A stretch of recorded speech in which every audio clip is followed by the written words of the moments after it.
Welcome back, boys. All right, this time we've got a cliffhanger for you. We're at the last round of the NETRA Enduro Championship. Tensions are high because I have a chance at winning the championship of old slow guys. Anybody have any questions? I guess he's No. That guy in the black hoodie is the Wrangler. He's getting everybody in line according to their point standing. So he points to me, and then the guy I have to beat. There he is. Oh, come on. Unfortunately for me, the last race of the year was converted to a sprint enduro. That rewards speed more than anything. I prefer a dose of timekeeping and endurance. That really helps me. So I wasn't sure how I was going to do, but I was definitely pushing.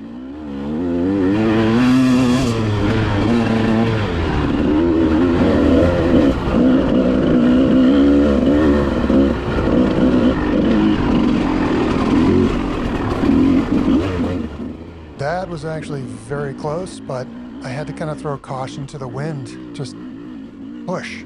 So I got some really good signals early on, passing guys, felt good, even in the tough stuff. I was really getting on the gas, but I did get slowed up with some traffic.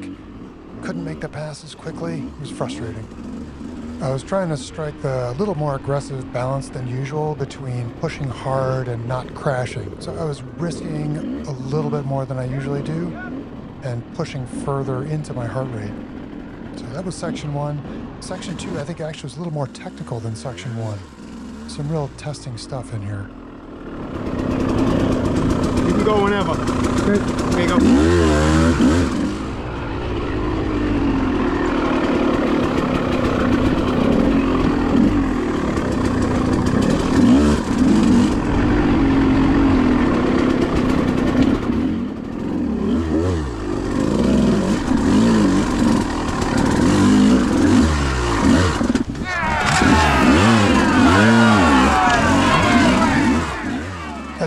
I was picking my way through the really technical stuff. I didn't want to lose big time with a crash. That was the main thing for me. And you can see heart rate 160. That's pushing pretty good for me. I can go a little harder, so I was saving it, not an all-out sprint.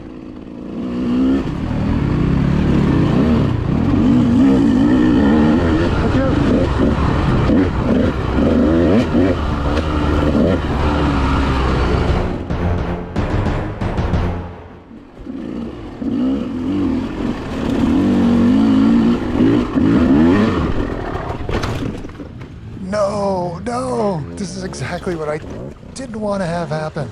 This is crucial seconds ticking away. This thing was really steep, obviously slick. There's a very good line to the left. I took the line to the right. This is what happens.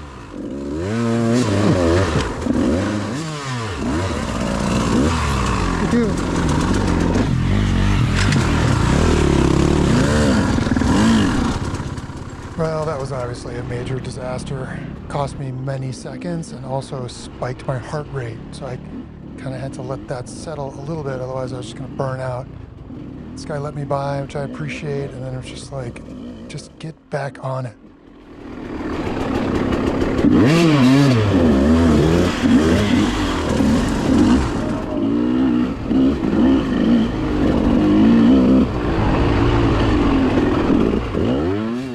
That was section 2 in the book, so now we do section 1 again, and I lined up right behind the guy I have to beat. That's him. That guy's second in the points. That's my target. When that baby hits 0,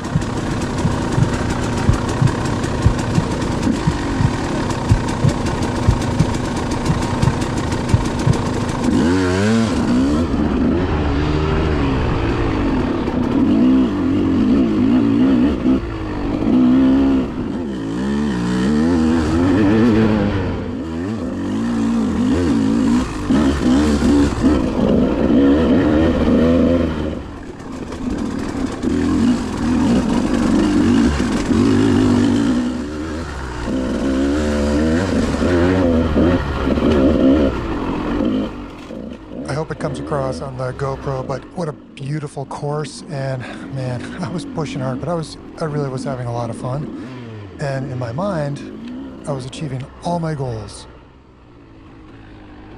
Yeah, achieving all my goals in my mind, but what about on the stopwatch? Well, ending section 1 here and starting the second lap of section 2, I think I was probably about 25 or 30 seconds behind where I really needed to be.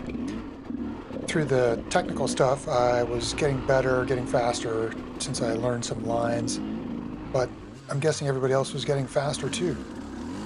I cleaned this sort of riverbed section this time through, and that really nasty thing where I got hung up, I figured out the lines off to the left, and no issues, clean through there. So I'm not losing time. I don't know if I'm gaining back the time I need to. Still passing people though. Still passing people is right, especially people who are falling down and on the ground. Those people I pass almost every time.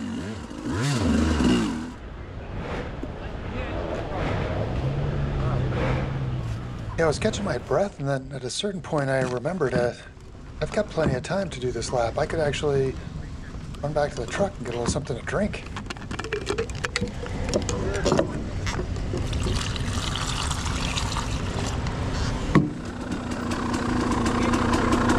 Last one, right? Last time through, buddy. Go ahead whenever. Watching this back and knowing how everything turned out, I cringed because there are seconds lost here on each of these guys I worked my way through, and if I had been absolutely savage with these guys, I think it might have made a big difference in the outcome of the race and the championship. This is a good example. I'm a little bit faster than this guy, but I just hang back. I need to run right up on him and hammer the gas, and he'll get out of the way, I think. But boy, this must have happened 7 or 8 times, and even if it's only 10 seconds per person, that's like a minute. Makes a difference.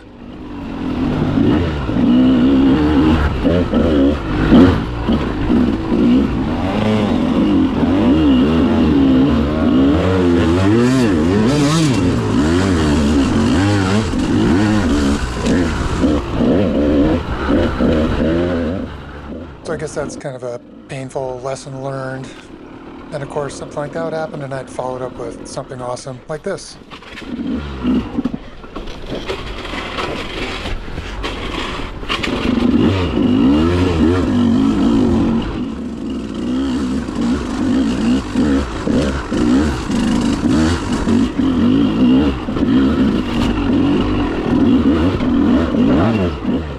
You can see I'm starting to get a little ragged. I was pushing hard all day long, and it was taking its toll. I was getting toward the end of my rope here. Closing out the end of the last lap through section 1. That just leaves section 2. But first, a quick interview. Did I crash in front of you? Maybe. Okay, and then I started and it went off and then you fall on the left? No. Okay. Thank you. Good. You're set. Yeah, I mentioned I was getting a little bit tired, and that's true, but also I had learned the course by this point, so I was able to carry, I think, more speed with less effort. This actually ended up being my quickest lap of this section of the day, even though I was pretty beat up by this point. This guy lets me by. Thank you very much. God, I so appreciated that. Then I got hung up here and a funny thing happened. This guy passes me on the left. This guy was gonna lead me to my fastest lap of the day. I almost caught him a few times, never quite got there, but I got close.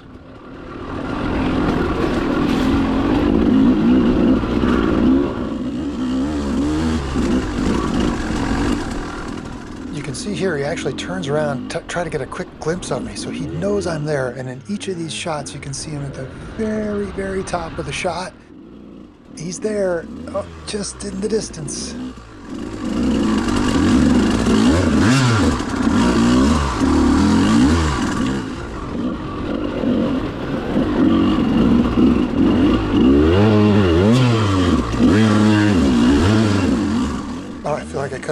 out and touched him. It was so close. Never did get him though. And here we go. This is the last turn of the season, under the timing tower. Done. I wasn't gonna let you pass me. I don't care how many times I fell down. What's that? I said I fell down like 3 times to try to get, because I didn't want you passing me. Oh, really? I was like, oh shit, I could follow this guy. That'll make my life easy. Yeah, nice job out there. Thanks, you too. All right, brother. Yeah, bonus points to that guy, and also to any viewer who knows who that is and puts his name in the comments below. I'd appreciate that.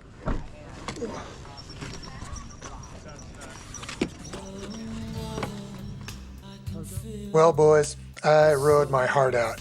I ran a pretty good race, went about as hard as I can, didn't crash more than once, should have been more aggressive with the traffic, and in the final analysis, over an hour and 20 minutes of racing, I missed the target by 48 seconds. So, you're looking at your 2025 vice champion. Oh well, I'll be back next year. Thanks for watching, guys, and we'll see you for the next one.